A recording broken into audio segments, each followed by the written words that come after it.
নসিবে নাই, ভাগ্যে নাই, কিন্তু আমরা আশা রাখি, আশাবাদ, ঠিক কিনা? আশা রাখবো আল্লাহ তাআলা আমাদেরকে একদিন মদিনা শরীফে, মক্কা শরীফ নিয়ে যাওয়ার তৌফিক দান করুন, আল্লাহুম্মা আমিন। দেখেন, আজকে আলোচ্য বিষয় অনেকগুলো পয়েন্ট আছে, কিন্তু সব কিছু পয়েন্টে ওয়াজ করা, আলোচনা করা সম্ভব নয়। যা আমরা ইনশাআল্লাহ চেষ্টা করব। আমি কালামুল্লাহ শরীফ থেকে যে আয়াতে কারিমা তেলাওয়াত করেছি, সেই আয়াতে কারিমা আজকে আলোচ্য বিষয় ভিন্ন, কিন্তু এরপরে আংশিক কিছু কথা বলবো। আল্লাহ তাআলা বলতেছেন, ইয়া আইয়ুহাল্লাযীনা আমানু ইযা নুদিয়া লিস-সালাতি মিন ইয়াউমিল জুমআতি ফাসআউ ইলা যিকরিল্লাহি ওয়া যারুল বাই'a যালিকুম খায়রুল লাকুম ইন কুনতুম তা'লামুন। সুবহানাল্লাহ বলেন। সুবহানাল্লাহ।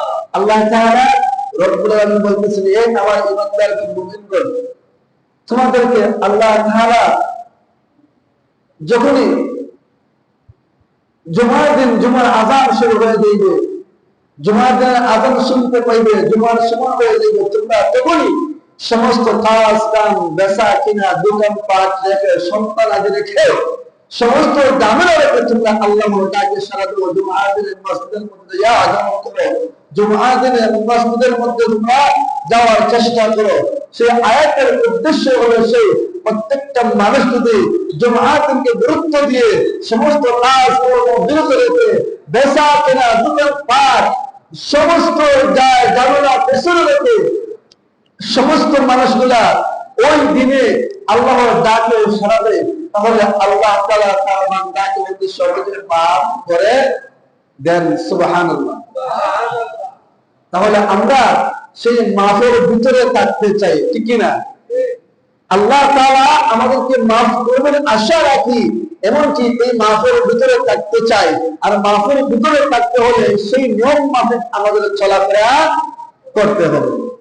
এখন জুমার আযান পড়ছে, জুমার দিন, জুমার সময় হয়ে গেছে, আপনি মসজিদে আসলেন না, আযানকে আপনি গুরুত্ব দিলেন না, নামাজকে গুরুত্ব দিলেন না, হ্যাঁ, সালাতকে গুরুত্ব দিলেন না, তাহলে আপনি মুসলমান হতে পারেন না, মুমিন হতে পারেন না।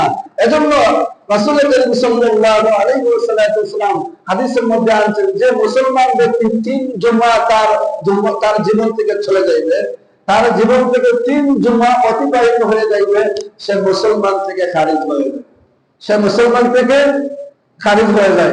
এজন্য অত্যন্ত গুরুত্বপূর্ণ দিন হলো জুমার দিন। আর ওই জুমার দিন হলো যখন আদম আলাইহিস সালাম এবং কি হাওয়া আলাইহিস সালামকে একত্রিত করেছিলেন, ঠিক এই জুমার দিনে করেছিলেন। সুবহানাল্লাহ। তাহলে ওই জুমার দিনের গুরুত্ব আসেনি? হ্যাঁ, অসংখ্য অগণিত ঘটনা আছে জুমার দিনের।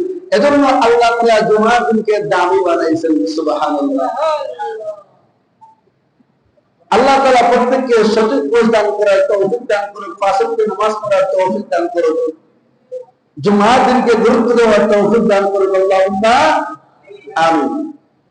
আমি বলতেছিলাম যে আজ জিলহজ মাসের প্রথম জুমা, সামনে আমাদের কুরবানি আছে, আসেনি? সামনে জিলহজ মাসের 10 তারিখ, আগামী সোমবার আমাদের অত্যন্ত খুশির দিন, আনন্দের দিন।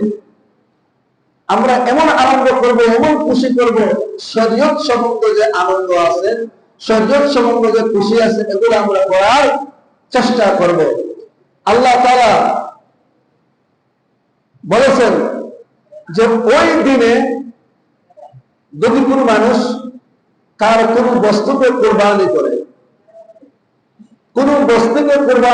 ওই বস্তু অনুযায়ী তার আমলনামার মধ্যে সওয়াব দেওয়া হবে। সুবহানাল্লাহ।